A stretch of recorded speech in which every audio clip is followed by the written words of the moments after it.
मध्य प्रदेश में एक थाना में 10-12 पत्रकारों को नंगे करके रखा गया और वहां के एसएचओ ने बोला है कि सुरक्षा की दृष्टि से इन्हें इस ढंग से रखा गया है। ये बताइए कि मध्य प्रदेश में जो कुछ पत्रकारों के साथ में अभद्र व्यवहार किया गया है प्रशासन द्वारा, इस पर आपका क्या कहना है? देखिए, फास्टिस्ट लोगों की एक पहचान होती है कि जो लोकतंत्र में किसी की बात को रखने वालों को लोग प्रहार करते हैं।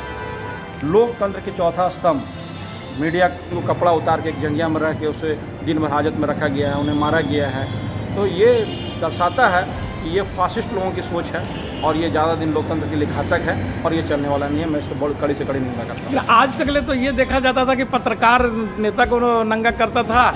ये पहली बार हुआ है भाजपा शासन में कि मध्य प्रदेश में जहाँ पत्रकारों को शासन ने नंगा किया है। शिवराज सिंह की जो सरकार है वो गुंडा मवाली माफियाओं के साथ में वैसा व्यवहार किया है।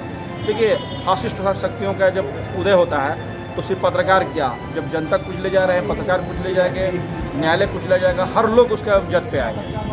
कांग्रेस के समय में तो पत्रकारिता को चौथा स्तंभ बोला जाता था, लेकिन आज अब गोदी मीडिया क्यों बोला जा रहा है? किसी भी तर्कों से कांग्रेस के शासन से और भारतीय जनता पार्टी के शासनों से उसको तुलना नहीं की सकती।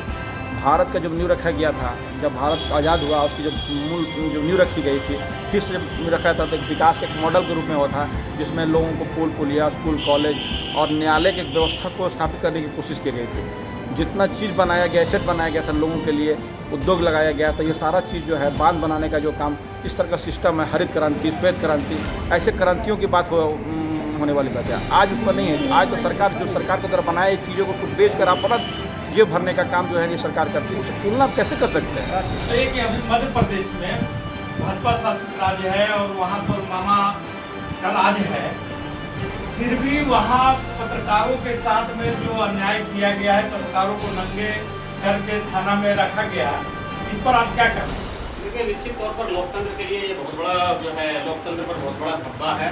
भाजपा शासित राज्य कहीं भी देख लीजिए, पत्रकारों को जो मतलब जिस तरह से नस्तो नाबूद और जिस तरह से उनका मटिया मेट किया जा रहा है। अभी देखिए, यूपी में ही देख लीजिए, एक पत्रकार ने और जो है आपका एग्जाम का पेपर लीक होने का खबर छापा, उसको जेल भेज दिया गया, जो कि आपको राष्ट्रीय स्तर पर उसके लिए आवाज उठ रहा है। और ये जो अभी मध्य प्रदेश में जो है मामा के राज्य में भी जो घटना घटा, निश्चित तौर पर जितनी भी निंदा किया जाए, जितना भी इसका घृणा किया जाए, मतलब कम है। कहीं न कहीं चौथे स्तंभ पर जो है ये भारतीय जनता पार्टी चोट करने का काम कर रही है। दादी, ये बताइए कि मध्य प्रदेश में जो कुछ पत्रकारों के साथ में अब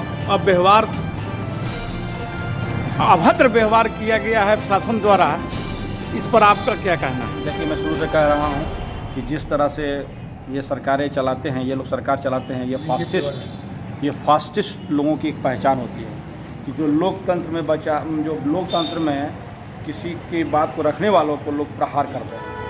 लोकतंत्र के चौथा स्तंभ मीडिया के लोगों के द्वारा सिर्फ इतना था कि उन्होंने एक भारतीय जनता पार्टी के एक विधायक के खिलाफ में जो कुछ टिप्पणी किए थे या कुछ लिखे थे उसके बारे में, तो उसके बारे में अगर कुछ आपत्ति नहीं था तो कोर्ट में लोग जाना चाहिए था।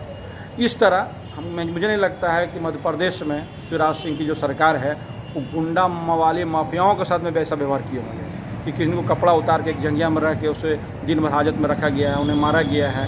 तो ये दर्शाता है कि ये फासिस्ट लोगों की सोच है और ये ज़्यादा दिन लोकतंत्र के लिए घातक है और ये चलने वाला नहीं है। मैं इसको बहुत कड़ी से कड़ी निंदा करता हूँ। लेकिन आज तक ले तो ये देखा जाता था कि पत्रकार नेता को नंगा करता था।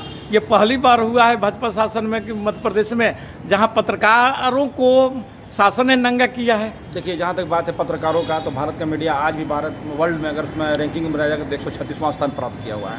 भारत का मीडिया कभी भी निष्पक्ष नहीं रहा है, लेकिन विगत 7 सालों से देखें तो मीडिया का जो मतलब विभत्स चेहरा जो है ना, वो सामने आया है और वो लगातार उस मुद्दे को उठाती है जिस मुद्दे से लोगों के अंदर में वैमनस्यता फैलता है, उस मुद्दे को उठाती है। जो लोगों का जो मूलभूत समस्याएं हैं उस पर मीडिया का कभी डिबेट नहीं होता है, उस तरफ नहीं जाता है। इसी का परिणाम स्वरूप है कि बाकी लोग, मीडिया के जो अच्छे लोग हैं, उसको भी लोग उसी नज़र से देख रहे हैं। इसके परिणाम स्वरूप वो भी हो सकते हैं।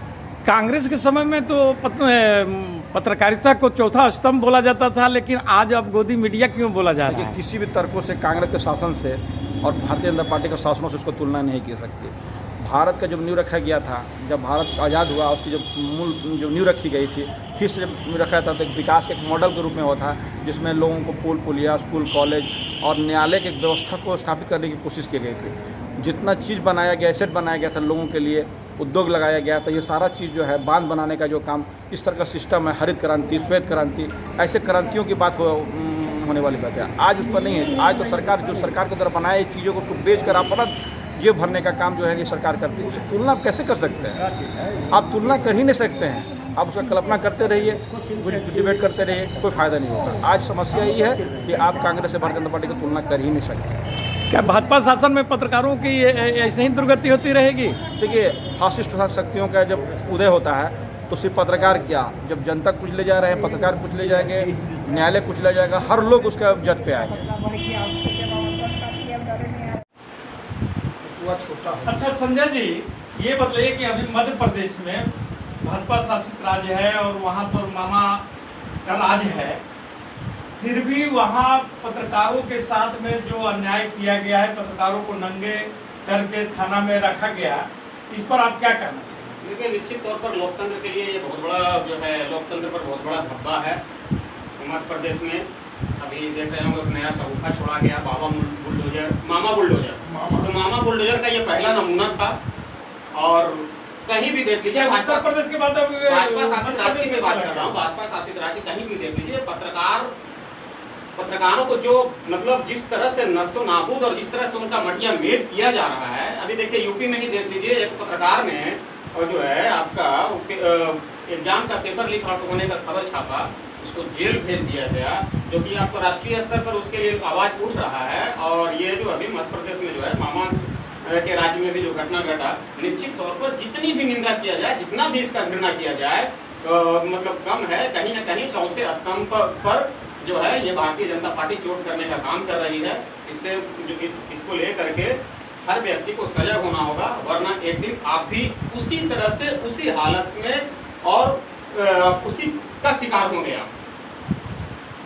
लेकिन पत्रकार आज में जो उत्तर प्रदेश में 12,000 से ऊपर पत्रकारों को जेल में डाला गया है, उन पर NSA लगा करके, उन पर अन्य तरीके की धाराएं लगा करके जेल में डाला गया। क्या भारत की पत्रकारिता अब खतरे में आ गई है?